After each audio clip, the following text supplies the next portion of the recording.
Ce matin, nous recevons Étienne Bissoran. Il est un Camerounais. Jusqu'il y a quelques mois encore, il était installé en compagnie de toute sa famille sur le site de Dikolo, Bali. Mais comme plusieurs autres habitants de ce lieu-là, ils ont été déguerpis. Ça fait bientôt 1 an que ces populations ont été forcées de quitter leur domicile. Comment est la vie depuis lors? Quelles sont les démarches qui ont été entreprises jusqu'ici par le comité qui avait été mis sur pied par les autorités afin de suivre ce dossier pour les déguerpis de Dikolo, Bali? Et donc nous en parlons avec M. Étienne Bissoran ce matin. La particularité avec ce déguerpi de Dikolo, Bali, c'est qu'il a décidé de rester sur le site. Pourquoi? Nous allons lui poser la question ce matin. Monsieur Bissoran, bonjour. Bonjour madame. Bienvenue. Merci, le plaisir pour moi. Comment est-ce que vous vous sentez? Par la grâce de Dieu, je vais bien. Physiquement, ça va. Physiquement? Ça va. Par la grâce de Dieu, ça va. Mais en dehors de physiquement?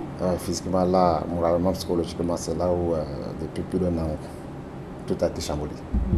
Et d'ailleurs, je ne suis pas le seul à vivre cela, parce que je viens ici au nom de tous les sinistrés de Dikolo. Je ne parle pas que pour moi. Et donc, ce que je ressens, ils le ressentent. Et nous avons la grâce, nous autres, d'être vivants, après ce jour vraiment ténébreux, le 14 mai 2022. Nous avons la grâce d'être vivants, parce que beaucoup nous ont quittés à cause de ce problème-là. On a des décès tout le temps. Alors, je viens même d'enterrer ma belle-sœur il y a à peine 4 jours. Donc, pour voir que ça ne peut pas aller facilement. Vous avez parlé de cette date du 14 mai 2022. Est-ce que vous pouvez faire un comeback pour nous dire un peu comment est-ce que vous avez vécu la destruction de vos maisons? Vous étiez où à ce moment-là? Est-ce que vous étiez présent sur le site? Oui, j'étais sur le site, j'étais présent, j'étais à la maison. Tout le monde était là, mais c'est qu'il y avait des nouvelles qui couraient déjà vers les 23 h la veille qu'on devait venir nous casser. Mais nous, on savait qu'il y avait une commission de justice que le président avait commise pour venir nous rendre visite, faire les enquêtes, quoi. C'était le 16, cette commission devait passer lundi 16 mai. Et donc nous étions sûrs qu'on ne pouvait pas nous casser ce jour-là. Mais malheureusement, à un moment donné, on a vu des gros bras. Il y avait au moins 200 à 250 de gens que nous appelons communément les porteurs de fer. Et il y avait des gendarmes qui faisaient la parade vers le site de défilé, là-bas au beach. Nous disions que bon, c'était juste un entraînement. Moi, je me demandais à un gendarme, à un moment donné, que vous êtes là pour nous casser ou alors pour la part pour autre chose. Ils disent non, non, non, on n'est pas là pour casser, on n'est pas dedans. On est juste là pour les entraînements en vue de la préparation du défilé de 20 mai. Grande a été notre surprise de voir comment les engins parquaient déjà de gauche à droite. Et c'était la surprise totale. Donc, nous ne pouvions pas nous préparer à faire un bon riposte. Parce que normalement, si on était au courant, et Dieu merci, si on était au courant qu'on allait nous casser, on allait se préparer en conséquence, comme le font d'autres. Donc, on sortira avec des machettes et consorts pour défendre nos biens. Mais malheureusement, ou heureusement, c'est Dieu seul qui le sait, on n'a pas été vraiment très sûr de cette casse-là. Bon, et puis les engins sont venus, on nous sortait, ces groupes-là sont venus nous braquer, c'est le braquage en fait. On nous a braqués, vous êtes chez vous, on vous porte carrément, on vous jette dehors, les vieilles personnes, les personnes malades et tout. Bon, mon grand frère, on a tiré sur lui, il a voulu défendre notre patrimoine, on a tiré sur lui, heureusement c'était à Blanc. J'ai voulu le défendre, on a tiré sur moi, c'est passé entre mes jambes. Et j'ai vu tout s'écouler. Mon atelier, par exemple, j'étais à l'intérieur de l'atelier pour défendre, pour essayer de sortir quelque chose. La pelleteuse est venue avec son bras pour casser la maison. Étant à l'intérieur, parce qu'on m'avait dit que si là, vous finissez seulement avec moi. Et, bon, heureusement, vous viviez sur ce site depuis combien d'années? Madame, mes parents depuis 1942. Mes parents, 1942. Donc, vous pouvez voir, moi j'ai, dans ce site-là, 47 ans. J'ai des grands frères qui sont nés, qui ont aujourd'hui 72 ans. Donc, vous pouvez voir que c'est quand même du temps que... C'est la raison pour laquelle vous avez décidé de ne pas partir. Parce qu'on peut avoir en image, vous êtes fabriqué un abri de fortune et vous vivez là. Vous passez la nuit là?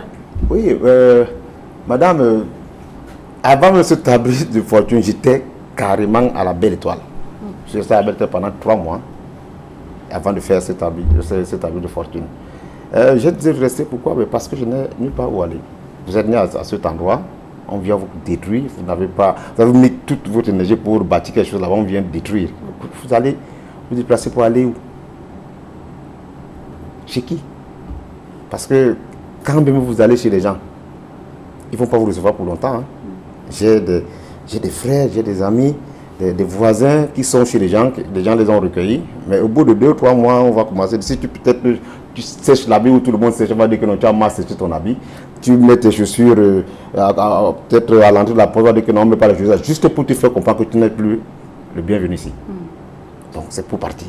Donc il y a des gens qui partent de gauche à droite, qui errent comme ça dehors. Mais comment ça se passe votre quotidien? Il y en a qui dorment, c'est-à-dire que sur leurs filles, donc sur leurs enfants filles, dans une chambre, ils sont au sol pendant que la fille est sur le lit avec son copain. Vous voyez le traumatisme? Vous voyez le traumatisme, madame?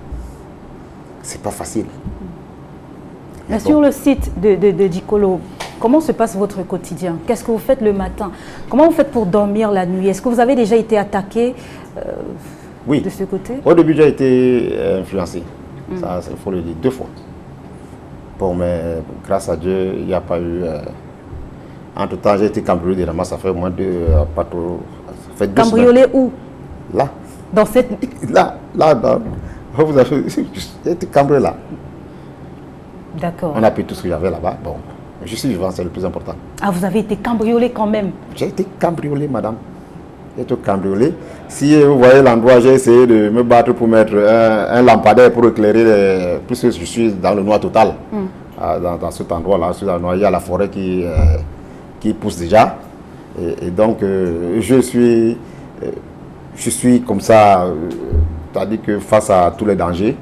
Mais je pense que par la foi en Dieu, il n'y a que Dieu qui vous protège, parce qu'un être humain ne peut pas protéger l'autre si Dieu ne l'a pas commis pour cela. Moi, c'est ce que je crois. Donc, je suis là parce que j'ai foi en Dieu, que rien de mal ne peut m'arriver là. Vous n'avez pas trouvé un endroit où aller ou alors... Je n'ai pas trouvé un endroit où vous voulez que j'aille. Je viens chez vous, madame. Vous allez m'accepter chez vous? Voilà la question. Vous avez quand même un emploi, est-ce que vous réussissez à subvenir à... Bon, j'avais déjà mon atelier à l'époque qu'on avait détruit. Mais grâce à Dieu, franchement, il y a un monsieur qui m'avait comme ça à travers la télé aux États-Unis, depuis les États-Unis, monsieur le docteur Bélaté.